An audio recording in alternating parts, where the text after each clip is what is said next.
ನಮಸ್ಕಾರ. ನೀವು ನೋಡ್ತಾ ಇದ್ದೀರಾ ಸ್ಪೀಡ್ ನ್ಯೂಸ್ ಕನ್ನಡ ಸ್ಪೆಷಲ್. ನಾನು ಶಕುಂತಲಾ.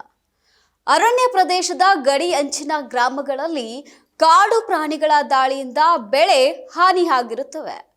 ಬೆಳೆ ಹಾನಿ ಪ್ರದೇಶಕ್ಕೆ ಭೇಟಿ ನೀಡುವ ಅರಣ್ಯ ಇಲಾಖೆಯ ಅಧಿಕಾರಿಗಳು ಪರಿಶೀಲನೆ ಮಾಡಿ ವರದಿ ಸಿದ್ಧಪಡಿಸಿ ಸರ್ಕಾರಕ್ಕೆ ಸಲ್ಲಿಕೆ ಮಾಡುತ್ತಾರೆ ಎಂದಿನಂತೆ.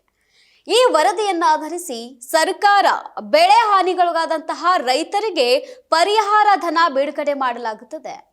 ಇದೇ ರೀತಿ ವರದಿ ಸಿದ್ಧಪಡಿಸಲು ತೆರಳಿದ ಅಧಿಕಾರಿಯೊಬ್ಬ ಒಂದಿಷ್ಟು ಖರ್ಚಿಗೆ ಹಣ ಕೊಡಿ ಎಂದು ನಾಚಿಕೆ ಬಿಟ್ಟು ರೈತನ ಬಳಿ ಲಂಚ ಕೇಳಿದ ಅರಣ್ಯ ಇಲಾಖೆ ಸಿಬ್ಬಂದಿ ಈತನಿಗೆ ಸರ್ಕಾರದಿಂದ ಸಂಬಳ ಸಿಗಲ್ವಾ ಅನ್ನೋದು ಕೂಡ ಪ್ರಶ್ನೆಯಾಗ್ತಾ ಇದೆ.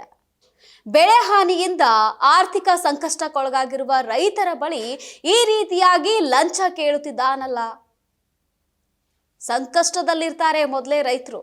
ಇಂತಹ ಸಂದರ್ಭದಲ್ಲಿ ಅರಣ್ಯ ಇಲಾಖೆ ಅಧಿಕಾರಿಗಳು ರೈತರಿಗೆ ಲಂಚ ಕೊಡಿ ಅಂತ ಕೇಳ್ತಾ ಇದ್ದಾರೆ ನಾಚಿಕೆ ಬಿಟ್ಟು. ಈ ವಿಡಿಯೋ ಕೂಡ ಈಗ ಸಾಮಾಜಿಕ ಜಾಲತಾಣದಲ್ಲಿ ಹರಿದಾಡ್ತಾ ಇದೆ. ಈ ವಿಡಿಯೋದಲ್ಲಿ ಅರಣ್ಯ ಇಲಾಖೆ ಅಧಿಕಾರಿ ಏನ್ ಹೇಳಿದಾರಂದ್ರೆ, ಈಗ ಆನೆ ದಾಳಿಗೆ 65 ಗಿಡ ನಾಶವಾಗಿರೋದು ಸಿಕ್ಕಿದೆ. ಈಗ ನೀವು ಖರ್ಚಿಗೆ ಏನಾದ್ರೂ ಕೊಡ್ತೀರಿ ಅಂದ್ರೆ ಹೆಚ್ಚಿಗೆ ಮರಗಳ ಸಂಖ್ಯೆ ಬರೆಯುತ್ತೇನೆ, ಏನು ಕೊಡಲ್ಲ ಅಂದ್ರೆ ಎಷ್ಟಿದೆಯೋ ಅಷ್ಟೇ ಬರೆಯುತ್ತೇನೆ ಅಂತ ಹೇಳಿ ಅರಣ್ಯ ಇಲಾಖೆ ಅಧಿಕಾರಿ ಹೇಳ್ತಾನೆ. ಖರ್ಚಿಗೆ ಹಣ ಈಗಲೇ ಕೊಡಬೇಕೆಂದು ಅಧಿಕಾರಿ ಡಿಮ್ಯಾಂಡ್ ಕೂಡ ಮಾಡಿದ್ದಾರೆ. ಅಧಿಕಾರಿ ಏನೇ ಕೇಳಿದ್ರು ಕೂಡ ರೈತ ಮಾತ್ರ ಅಂತ ಹೇಳಿದ್ದಾರೆ.